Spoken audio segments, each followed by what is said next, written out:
Mahigit isang milyon Pilipino mayroong demensya, mas malawak na kaalaman at suporta kailangan ayon sa DOH. Mahigit isang milyon Filipino ang kasalukuyan apektado ng demensya ayon sa Department of Health of DOH. Dahilan upang muli ipanawagan ang mas malawak na kampanya para sa kamalayan at iwas at pagkakaroon ng sapat na suporta para sa mga pasyente at kanilang pamilya. Kaugnay sa obserbasyon ng World Alzheimer's Month, sinabi ng DOH na tinatayang 10% naman nakatatandang Pilipino ang apektado ng demensya. Karamihan nito ay sanhi ng Alzheimer disease, ngunit tumataas din ang kaso ng iba pang anyo tulad ng Lewy body dementia. Ang Lewy body dementia ay isang uri ng degenerative brain disorder na nagdudulot ng demensya, hirap sa pagkilos at pagbabago sa asal at ugali. Kabilang sa mga sintomas nito ang visual hallucination, mabagong-bagong kakayahan mag-isip, paninigas ng kalamnan, at mabagal na paggalaw. Sabi pa ng kagawaran na hindi normal ang araw-araw na matinding pagkalimot o pagbabago sa pananalita ng matatanda.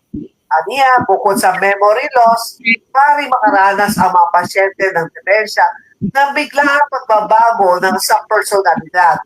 Halimbawa, ang dating pala kaibigan ay nagiging tahimik o kaya naman ang dating mahiyain ay nagiging sobrang madaldal. Upang mabawasan ang panganib, hinikayat ang mga nakatatanda na makaroon ng balanse nutrisyon, kontrolin ang mga kondisyon kagaya ng diabetes at hypertension. At dapat pananatilihin aktibo ang utak sa pamamagitan ng mental exercise. Ang mental exercise, yung mga games, either may mga libro, pero ngayon kadalasan sa cellphone na lang o sa iPad. So, yung iba, katulad yun, yung Candy Crush, maglalaro po kayo kasi mental yun, mag-iisip ka. Ang Candy Crush, siyempre, kung ginagamit mo utak mo, paano mo malampasan yung bawat let's say, nasa 1 ka na, tapos papunta ka nasa 2, 3, 4, hanggang mataas pa, hanggang alam ko, ang Candy Crush nasa 2,000 plus na eh. So, katulad yung mga color games, yun ang pinapalaro karamihan sa mga matatanda. Mga games, tulad po ng pagsasamahin mo yung mga same colors, and then yung sa picture, detect mo, o kaya naman yung mga mahjong games. Yung mga mahjong games kasi iisip ka kung ano itatapon mo, ano ipapanalo mo, diba? Kailangan maingat yung pagtapon, tapos yung pagkuha mo naman yung ihahagis ng kalaban. O isa pa naman, ang pinaka hindi mahirap gawin, makipagsalamuha,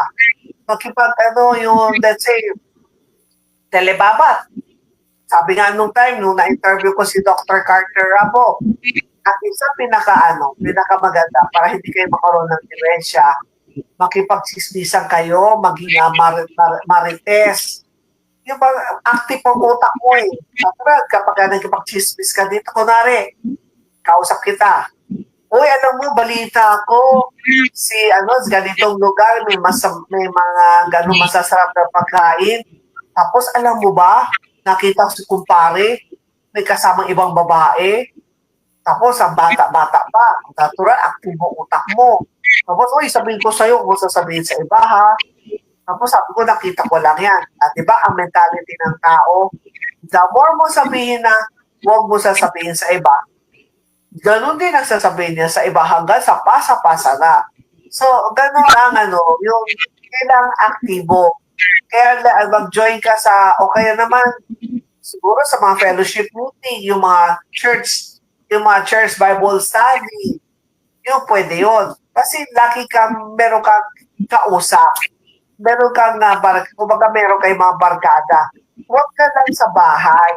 Parang isang example, yung mama ko, during the COVID time, kasi nung 86 siya, 85, 86, very active siya. Siya yung kumbaga siya yung kumbaga sa office, siya yung namin, accountant, treasurer, siya yung nag-audit. So kapag meron kang sinisigil sa kanya, tapos kasi kunwari, meron kang binigay meron kang inabono meron kang inabono, kunwari 756. Ang ibibigay ng mama ko sa akin, ay 756. Hindi yung 800, keep the change. Hindi katulad ng papa ko, pag 756, 1,000 ibibigay na sa akin. Pero mama ko, hindi. Talaga, kung magkano ang abono mo, yun lang ibibigay na sa'yo. So, siya yung sa office namin, siya yung may hawak sa lahat ng sa account receivable. Siya yung nag-audit. Kung ito ba, nagbayad na o hindi. Kapag hindi nakabayad, tatawag yan si Semonan kami, bakit ang tagal na to? So, during the COVID time, binawalan kami ng kuya ko na syempre natatakot siya. Baka kasi kami ay galing sa labas, baka mahawaan si mama ko. So, doon nag-start. Doon wala siya kausap. Tapos, ever since, di siya mahilig gumamit ng cellphone. Kapag tinuturuan mo siya, Mami, maglaro ka ng Candy Crush. Ayaw. Tapos basta pagdating sa gadget, wala siya kahilig-hilig. So, gradually, nag-deteriorate hanggang sa sinabi ng doktor na si mama ko ay meron ng dementia.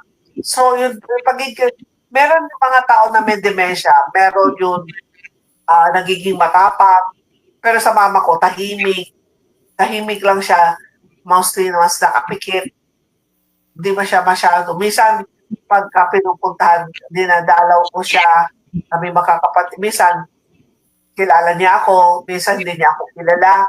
O minsan naman, pag naririnig niya boses ko, pag alam niya, pag ako na pipikit na kagad ang mata yan. Kasi mother ko, yung kung baka sa Chinese, mas paborito ang lalaki. Ang babae, last kami. So, kapag ako narinig yung boses ko, napipikit na, kaya tawanan silang lahat. Ayan na, kasi nandiyan na si Hilda, nandiyan na si Doktora, pipikit na yan. Pero pagka nakalis ako, didilat na, kaya tawanan talaga. So, gano'n talaga, para maiwasan kayo na makaroon ng dementia, kailangan, kung busy o kung mga anak po ninyo, may kanilang pamilya, ang gagawin na lang ninyo, doon na lang kayo sa babarkado mo, sa mga kaibigan mo. Kaya sabi ng anak ko, si Mami, hindi yan makakaroon demensya kasi naririnig niya yung boses ko sa gabi. Sabi niya, si Mami, daming telepono. Mami, itong kausap. Mami, isa na naman. Tuloy-tuloy daw, telebaba dito. Tapos kumbaga sa isang gabi, siguro pinakamahina, meron daw ako 3 kausap. Okay, meron daw akong kausap na isa. Abuti ng isang oras. Kaya hindi yan makakademensya. Lagi niya biro sa akin. Si Mami, hindi yan makakademensya. Tapos lalo na ako nasa radyo. Di ba, kausap ko kayo. Tinapakagyan ninyo boses ko. Nagkikwento ako sa mga kaganapan. Yung active, tapos, kasi sabihin ko, may nagayaya. O, Doktora, katulad doon, punta doon kami sa Boracay. Ay, yung Boracay naman namin ay mga sa St. Stephen High School, about 75. Hindi naman ako 75. Kasi niloloko nila na, ay, si Doktora kasi, yun, kumbaga, dahil di daw ako pumasa sa mga ibang subject, na retain daw ako, pero original 75 daw ako. Natawa ako ng tawa. Sabi ko, ginawa pa ninyo akong bobo na kaya naging mas mababa ang class ko, batch ko. Dahil nga hindi daw ako nakapasa. Na-retain daw ako ng retain. Kaya, siyempre original daw, batch 75. Ang pinayaan ko lang. Pero ang doon, marami akong nakilala na mga taga-Bat 75, marami akong bagong kaibigan. So yun, kasi dati-rati, pag nung high school ako, kilala nila si Hilda Ong, yung tahimik, hindi na mamansin.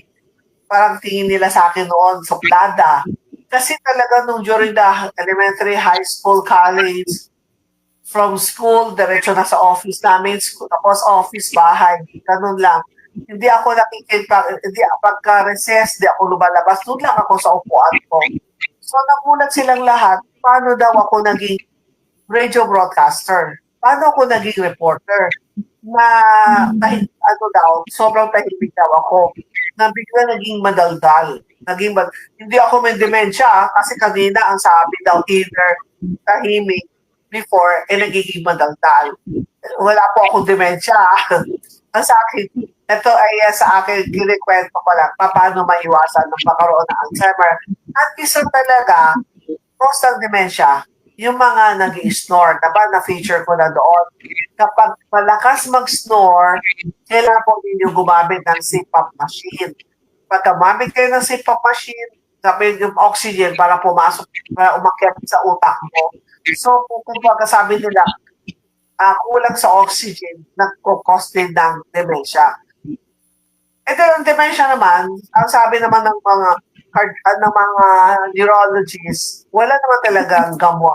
Ang pwede lang, may gamot lang na para hindi lang mabilis lumala. Parang tapos sa case sa mother ko, talagang pinipilit namin siya kinakausap, minsan talagang hindi, mostly natutulog. Tapos kung pipilitin namin siya lumabas, ang mahirap kapag may dementia, mahirap mo siya makausap. O kaya kasi hindi niya kilala. Very moody po sila. Kaya kailangan mahaba po ang pasensya. At yan ang mahalagang balita na hatid namin ngayong araw na ito. Maraming salamat sa iyong pagkikinig at pagtutok hanggang sa muli, manatiling, malusog, ligtas at may malasakit sa kapwa. Ako pa rin si Dr. Hilda Ong, ay yung Agaran Servicio Lady, na yung kasama na paghahatid ng serbisyo, kalusugan, at paglalakbay. Kaya magandang umagi muli kay John Michael. John Michael, bye! Health and Travel at Serbisyo Publiko. Serbisyo Publiko with Dr. Hilda C. Ong. Ang programang tunay na serbisyo publiko na nakaka-touch ng puso. Health and Travel At Serbisyo Publiko, ang programang tunay na serbisyo publiko na nakaka-touch ng puso.